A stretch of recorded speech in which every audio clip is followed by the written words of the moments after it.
Hey everybody, I'm Dwayne McDaniel, and today we're going to be talking about SCA, software composition analysis, and how it applies to supply chain security, or software supply chain security specifically. So welcome to my talk on what's going on in your source code, understanding SCA in plain language. So uh, security boils down to basically answering one question. Can I trust this blank? Can I trust this thing? Can I trust the system? Can I trust this service? Can I trust this person? And how we prove that we can trust something is through the process of attestation.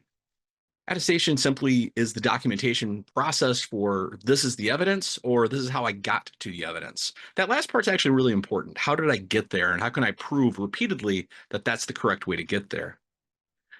We're going to talk about it specifically in the context of the software supply chain, which has to account for very specific things.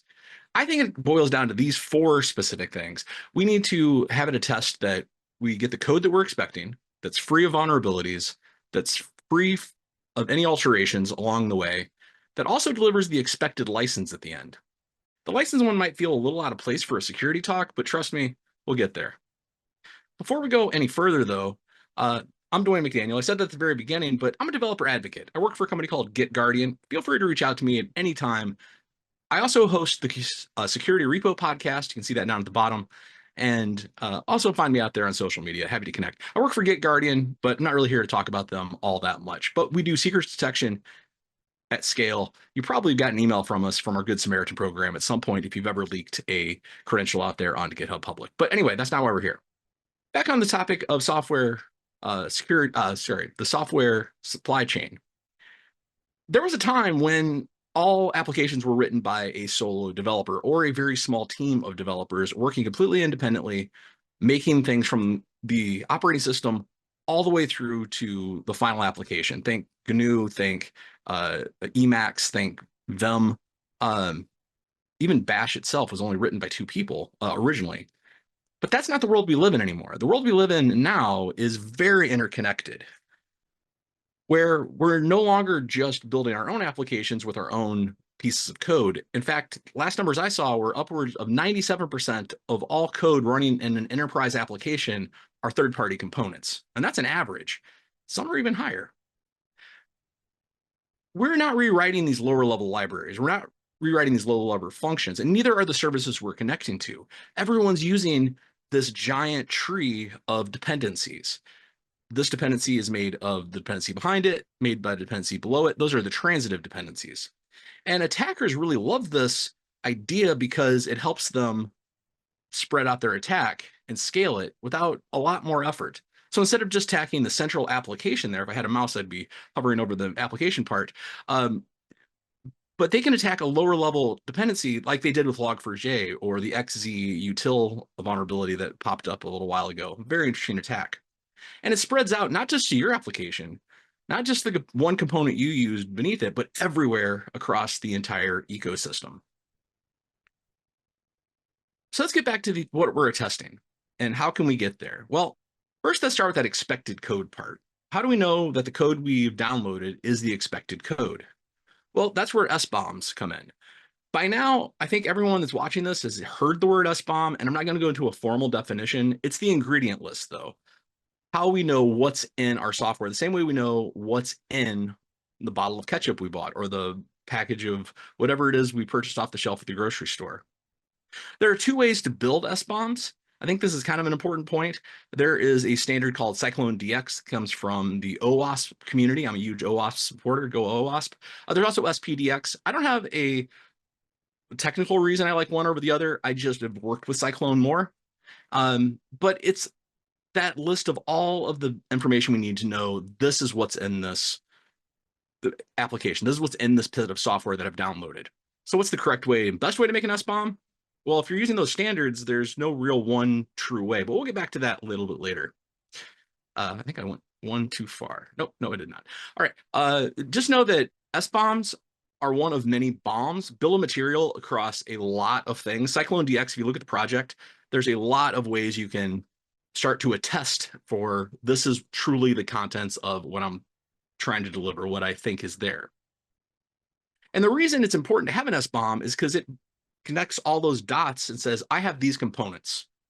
Therefore, I know if a CVE comes out, a common vulnerability exposure report that's reported by someone that found it and communicated by a MITRE or one of NIST or one of the other databases out there, that I know I need to act against it, or at least I believe I need to. Now, prioritizing that, there's another set of acronyms to throw at you. Part of this talk is just acronym soup, to be honest with you. CVSS is the Common Vulnerability Scoring System. It's built into every CVE. It's got its pluses and minuses. It's always there, but is it always accurate? It's always static, and that's a question mark. EPSS is fairly new. It is a machine learning model that predicts exploitability.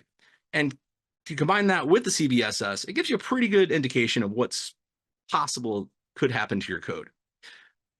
Then there's KEV, the known exploited vulnerabilities list from CISA. It's more of a database than it is a report or distribution mechanism, but everything that's in KEV has happened in the wild. It's also been remediated. So you can look to those examples to say, how did they do it? How did they fix this problem? So that's how we can tell what's in the code. But how do we know that our version of the code is free of vulnerabilities?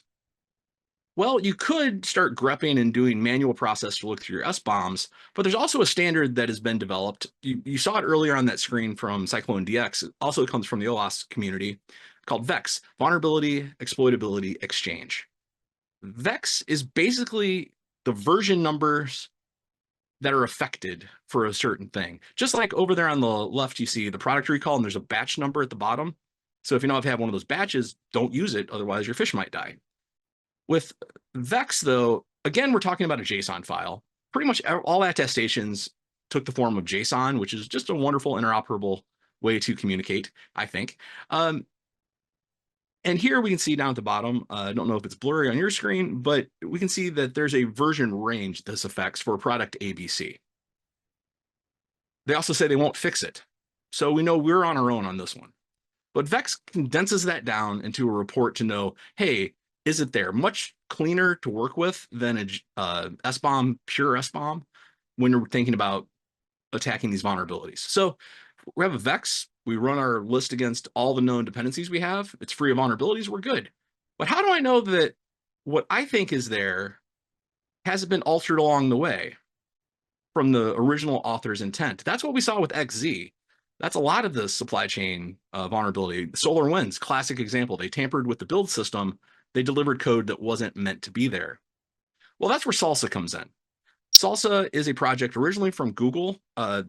Now it's taken care of by the Linux Foundation, the members of the Cloud Native Computing Foundation and OpenSSF also contributed to it. But SLSA helps you guarantee that how you got to the artifact is the way that you got to the artifact.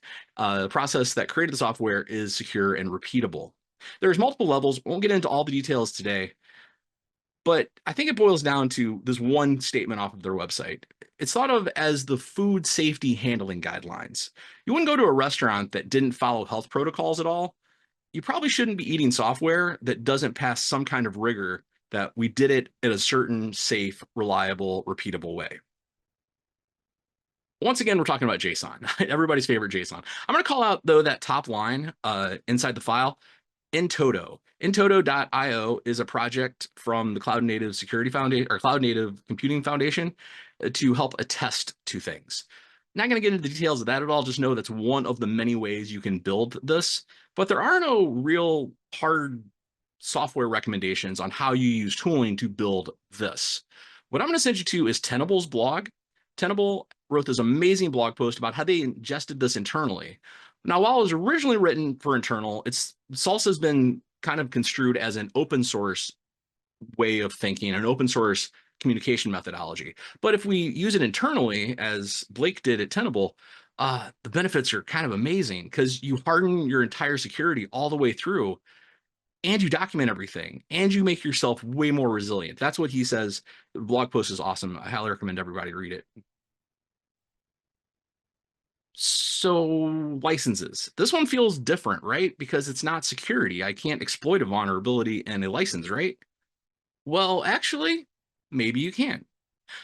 If I'm an attacker, no, but if I'm a lawyer, an adversary who understands law very well, maybe I could. Basically, most open source software licenses, just the majority, simple majority, fall into Apache and MIT. They're very permissive. You can do anything you want with code, and everybody's happy. But there's also the GPL. If you put a GPL piece of code in your code is by default GPL now. Business source licenses. Go look up MariaDB versus MySQL to understand where this came from. Businesses have to protect themselves, and so do open source communities sometimes. Proprietary software, we all know what that is. And sometimes open source jumps to proprietary without letting us know. It just does. Once again, the SBOM is our hero here. I have no specific tool to tell you to use to look up how your licenses are laid out. But if you have SBOMs for all of your work, it's trivial to just go parse those JSON files and say, show me all the licenses. Again, the SBOM is the key to all of this. But now, what if something is negative in my attestation? What if I've failed an attestation? If something has failed somewhere? Well, we got to know if we can do anything about that information or not. There's a project, this is specifically a project from the OpenSSF called GUAC, the Graph for Understanding Artifact Composition. And basically it gives you the heuristics to understand, should I act on this? Should I prioritize this over something else based on not just the threat, not just the scores, not just is it in Kev, but many factors. Reachable. Do we even have that in our environment? And unlike the JSON files, what I'm showing you on the screen now is a GraphQL API. This is an actual query you could write. Ask ChatGPT to help me with this. A query you could write trying to find out if a certain CVE actually affects your environments based on all of the SBOMs and VEX and everything else that you've ingested into your database. Really cool system. Here's a testimonial that I keep referring people to. I made a tiny URL for it, but this goes to Michael's LinkedIn. This is a public record, but I love this. I can just ask GUAC and get the answer of what needs to be done where in order to resolve it. That's powerful. That is really powerful. And right about now, I bet someone in the audience is thinking, wasn't this a talk about SCA? Where's the SCA? Where's the source composition analysis in all of this? That's what we've been talking about the whole time. I didn't start out and say, I'm going to define SCA. I wanted to talk in plain language about what's going on inside of SCA. And hopefully this will help you understand what we're really talking about when we talk about SCA. Source composition analysis is the amalgamation and some other features and functionalities on top of everything we just talked about. How do we create an SBOM very easily? Use a tool that builds SBOMs. There's a lot of them out in the world. I'm not going to recommend one over another. I have a personal favorite based on where I'm employed, but all of them have some version of that functionality, features that might work for you in an amazing way. I would recommend also always looking at what OWASP is doing. If you don't use their project, they can really help you understand some of the fundamentals just from their documentation and community conversations. If I'm going to sum it up, though, if I'm going to define SCA here at the end, I think it provides a path to creating and leveraging SBOMs at its core. And the reason we're doing that is so we can act against all the vulnerability announcements we hear and make sure that our licensing is intact. So our lawyers are happy. So we have regulatory compliance off our backs. And we don't get sued because we GPL'd our entire code base. Security is an endless journey. There's no done to this. There's no 100% right way to do this. There's no one true path. But there is secure, and we can move in a direction that helps us be more secure. I think the secret weapon in all of this is SBOMs. This is from CISA on their website. They have a beautiful website, and it's the last thing I'm going to send you with. Go look at the SBOM website from CISA and prepare yourself. The world's a dangerous place. But if we're properly prepared for it, we can be safe together and secure all of our software, no matter how it's built. Thanks. I'm Dwayne. I live in Chicago. Check out the Security Repo podcast.